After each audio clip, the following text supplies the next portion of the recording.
ప్రస్తుత సమాజంలో ఇలాంటి నిర్ణయాలు చాలా అవసరం. ఎందుకంటే ఈ మధ్య కాలంలో తల్లిదండ్రులు వృద్ధాప్య వయసుకొచ్చిన తర్వాత వాళ్ళని ఇంట్లోంచి బయటికి పంపించేసే కొడుకులు ఎక్కువైపోయారు. కొడుకులు కానీ కూతుర్లు అంటే ఎలాగ అక్కడ ఉండరు అనుకోండి. ఎందుకంటే ఏదైనా వృద్ధాశ్రమంలో చేర్చేస్తే వాళ్ళ బతుకు వాళ్ళు బతుకుతారు, మన మధ్యలో ఎందుకు అని భార్య ఇచ్చే సలహా తీసుకొని పంపించే వాళ్ళు కొంతమంది. ఇక వయసు పెరిగిన తర్వాత వీళ్ళకి సేవలు మనం చేయలేం, వాళ్ళ నస పడలేం అని పంపించేసేవాళ్ళు కొంతమంది.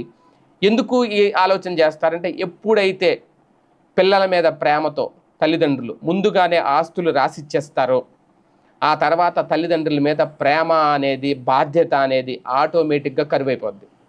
అందరిలో ఉంటుందని నేను అన్నాను, ఎక్కువ శాతం ఉంటుంది. లేకపోతే ఇలాంటి నిబంధనలు ఎందుకు తీసుకొస్తారు? ఖచ్చితంగా తల్లిదండ్రులు గనక క్షోభకు గురి చేస్తే, ఇబ్బంది పెడితే రిటర్న్ గిఫ్ట్ తప్పదు అనేది తాజాగా అధికారులు హెచ్చరిస్తున్నారు. వారసులు, కుటుంబ సభ్యులు నిరాధారణ కారణంగా క్షోభకు గురవుతున్న వృద్ధులు, తల్లిదండ్రులు వయోవృద్ధుల పోషణ సంక్షేమం చట్టం 2007 రక్షణ కవచంలా నిలుస్తోంది. కాస్త శక్తిని కూడా తీసుకుని ట్రిబ్యునల్లో ఫిర్యాదు చేయగలిగితే తక్కువ సమయంలోనే ఊరట లభిస్తోంది. వారసులకు రాసిచ్చిన ఆస్తి, గిఫ్ట్ డీడ్లను రద్దు చేసుకోవచ్చు. పోషణ నిమిత్తం సానుకూల ఉత్తర్వులు పొందే అవకాశం కూడా ఉంటుంది. కిందటి ఆర్థిక సంవత్సరంలో 2500, ఈ ఆర్థిక సంవత్సరంలో ఇప్పటివరకు 800 గిఫ్ట్ డీడ్లు రాష్ట్ర వ్యాప్తంగా రద్దయ్యాయి. అంటే దాని అర్థం ఏంటి? ఎంతమంది వాళ్ళ కడుపును పట్టిన దుర్మార్గులు ఉన్నారో అర్థమవుతుంది. అంటే కన్న తల్లిదండ్రుల్ని బయటకు గెంటేస్తున్నారు అంటే వాళ్ళు నిజంగా దుర్మార్గులే, అందులో నో డౌట్. ఆస్తి తీసుకొని గెంటేస్తున్నారంటే వాళ్ళు ఇంకా దుర్మార్గులు. అంటే డబ్బు తీసేసుకున్న తర్వాత ఇంకా వాళ్ళతో నీకు పని అయిపోయింది.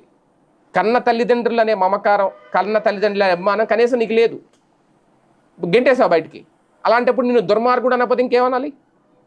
అందుకే ప్రభుత్వం కూడా ఇలాంటి చట్టం 800 గిఫ్ట్ డీడ్లు రద్దు చేసుకున్నారంటే వాళ్ళు ఎంత క్షోభ అనుభవిస్తే వాళ్ళు ట్రిబ్యునల్కి వెళ్ళి కంప్లైంట్ చేసి మళ్ళీ తమ ఆస్తిని తాము వెనక్కి తెచ్చుకొని ఉంటారు. సాధారణంగా ఏ తల్లిదండ్రులు కూడా పిల్లలకి ఆస్తి ఇచ్చిన తర్వాత వెనక్కి తీసుకోవాలని అనుకోరు. ఎందుకంటే సరే నా పిల్లలే కదా, నా కడుపుని పుట్టిన వాళ్ళే కదా, ఎప్పటికైనా వాళ్ళకే కదా ఈ ఆస్తి అని చెప్పి ఇచ్చేస్తారు వాళ్ళు ప్రేమతో. అలా ఇచ్చినప్పుడు వాళ్ళని బతుకున్నంతకాలం ఎంత ప్రేమగా చూసుకోవాలి?